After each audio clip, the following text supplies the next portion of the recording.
Welcome to Cozy Noah Vibes, where we listen, we relax, and we get sleepy. I'm your host, Noah, and it's wonderful to have your company tonight. We'll be traveling to the shores of a secluded island and exploring the wreck of an old pirate ship. This story was a special request from one of our listeners. We love hearing your creative ideas and working to bring them to life. So if you have a story idea in mind that you'd like to share with us, then please do. The best way is to email me via the contact page of our website at cozynoahvibes.com. So let's just take a few moments to get settled. Make sure you're nice and comfortable. Feel free to adjust your pillows or blankets if you need to. When you're ready, let your eyes drift closed. I'd like you to imagine a vast blue ocean. Sunlight glitters on the horizon, casting a golden glow on the farthest edges of the water. If you listen closely, you can hear the distant sound of seagulls calling and waves crashing on sand. You see an island come into view.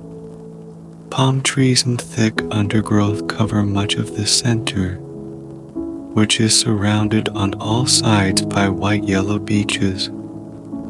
There are a few quaint settlements here and there, but the details are hard to make out. They blended seamlessly with the natural landscape. Leading away from one small cluster of buildings is a narrow trail, and this is where our story begins. A warm breeze rustles the palm fronds overhead. You turn your gaze upwards, marveling at the way the light catches the ripe leaves, making them glisten golden then dark green in turn. As the fronds move, the sunlight dances across your face. You shade your eyes. The shimmering light gives everything here an ethereal quality, as though you're somehow floating outside of time. It's just you and the elements, so alive and present in every moment. The sultry weather slows down the day. Seconds tick by as the insects hum. The palm fronds ripple, and the sunlight glints across your eyelids. This island is special, you think, unlike anywhere else you've ever been. You feel there are secrets here that have yet to be uncovered, perhaps by you or some other curious traveler. The thought is intriguing to you. It lends a sense of purpose to your otherwise mundane walk this balmy afternoon. The path ahead of you wends its way through the palms. Old yellow fronds that have fallen from the trees are piled on either side of the narrow trail. Occasionally they find their way into the middle, where they crunch underfoot like thick, waxy cardboard. The warm air is heavy and aromatic. You detect hints of fragrant coconut and pineapple mixed with deeper, darker undertones of old wood, damp soil. A briny quality of salt and seaweed mingles with the other scents, reminding you that you're never far from the ocean. This is a place where the pull of the sea is always felt. You are drawn to it, as if by an invisible line. Every time you've gone for a walk here on the island, you've eventually found yourself standing on the beach, looking out at the glimmering expanse of blue and green. At times you've been tempted to leave the sandy shore and walk straight into the water. Continue swimming, twirling, and splashing through the turquoise waves, free and unencumbered. You understand why storybooks are filled with tales of the sea and the people who've made their home on it. Whether romantic, daring, or made by necessity, the choice to leave the land for a life on the ocean is intriguing to you. To hear the creaking wood on board an old ship beneath your feet and the snapping of sails catching the wind. Continuing on, you come to a turn where one of the trees has grown at an angle across the trail. You reach out, feeling the jagged and scaly bark beneath your palm as you step over the crooked trunk.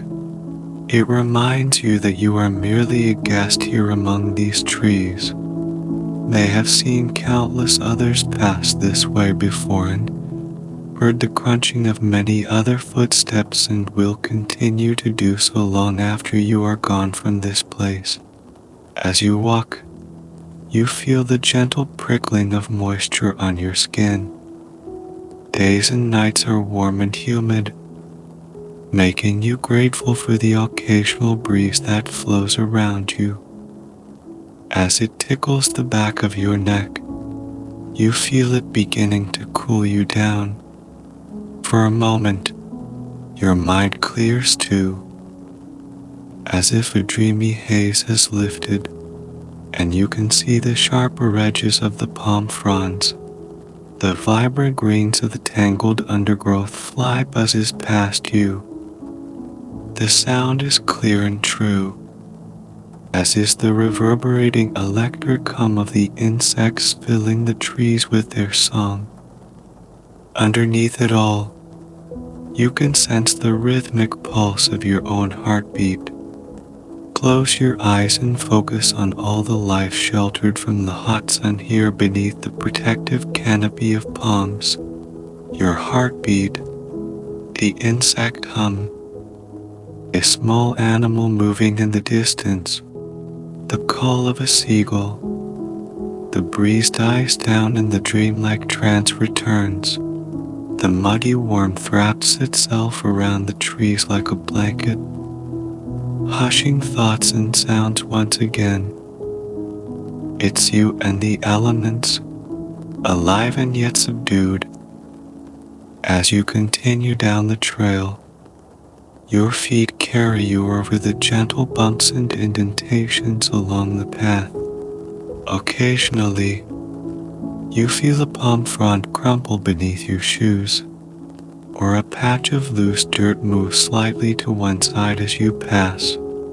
Your eyes scan lazily from your root to the foliage to a sliver of blue sky, to a mound of damp leaves and other plant matter gathered at the base of a trunk. Time passes this way as you move through the towering palms, but then the trail leads you to a dense cluster of trees.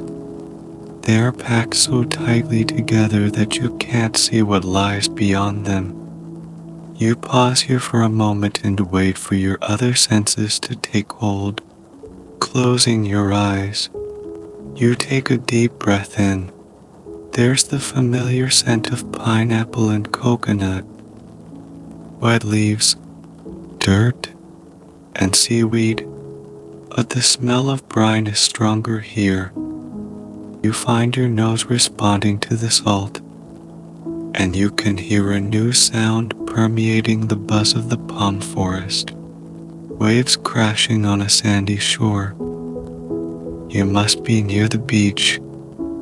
You realize, looking ahead, you see a V-shaped gap between two of the palms. It's large enough for you to fit. Bracing your hands against the rough trunks on either side, you climb through, pushing the overgrown plants that surround you out of the way. On the other side of the greenery, You are met with a stunning view of a blissfully windswept beach. Golden sand stretches out in either direction as far as the eye can see. Directly before you, cerulean depths give way to white-capped waves that rumble onto the shifting sand, pulling and pushing in an eternal dance. You make your way down to the waterline. A recent wave left a bit of foam behind in the shadowy outline of its path. You trace the darker sand with your foot, moving just in time to avoid the next wave rolling towards you. When the water approaches, you bend down and let it run over your fingers. The water is warm and bits of sand catch in your fingertips as the receding wave tugs at the grains. Standing up, you glance up the beach. In the distance, a large dark shape rests on the shoreline. You hold your hand up over your eyes and try to get a better look, but you're too far away to make out any details. Your curiosity carries you onwards. As you walk, the waves lap up and over your footprints, washing them away. To an observer, it would seem as if you'd emerged from the sea itself rather than walk down from the palm forest. You find yourself falling into a natural pace with the sound of the waves. The air here is invigorating compared to the heavy stillness within the trees. A sea breeze ruffles your clothing and evaporates some of the moisture on your skin, cooling you pleasantly. Sometimes, a gust of wind picks up some of the loose sand, creating miniature dunes along a small berm between the forest and the shore. Every gust brings a flurry of whitecaps to the blue water. Even from your vantage point, you can see the deeper water churning and rolling. Before long, you're close enough to the dark shape to note some of the details. It appears to be a large, old-fashioned wooden sailing ship, beached here for some time. The ship is resting at an odd angle, tipped to one side. You can see chunks of the hull are missing, along with some of the wood paneling along the sides. You wonder where the ship was going when it ended up here, who was on it, and how it came to be wrecked on these lonesome shores. As you walk towards the ship, you begin to truly appreciate how large it is. Standing beside it, you are small compared to the hull, some of which is crusted in salt, sand, and barnacles. Its dark wood cuts an imposing figure against the blue sky, and you crane your neck upwards to see the tops of the masts. A portion of the keel is visible, and you reach out a hand to touch it. The surface is rough and abrasive, as though years at sea have transformed this ship into something of the deep water rather than a vessel made on land. Clumps and tangled strands of old dried seaweed hung from the wreck, and thick frayed ropes dangle freely, occasionally swinging in the wind. The ropes look as though they've been waxed or tarred, but perhaps it's just the work of time transforming the strands into something a curious beachcomber might find interesting. The ship is silent, save for the sound of the wind and the sea. But as you step closer to the hull, you notice a slight creaking sound. It's the sound of the wood adjusting to the changing weight and pressure. You imagine what it must have sounded like when this ship was in its prime, with the constant groaning of the wood as it flexed and moved to the waves. It must have been majestic. You find an opening in the hull where some of the planks have broken away, leaving a small but accessible gap. But let's leave our story here for now. It's time to drift off to sleep. As you lie in bed, imagine the gentle sound of the waves slapping at the shore, the creaking of the old ship, and the warm breeze on your skin. Let these images and sounds carry you into a peaceful and restful sleep. Good night, and sweet dreams.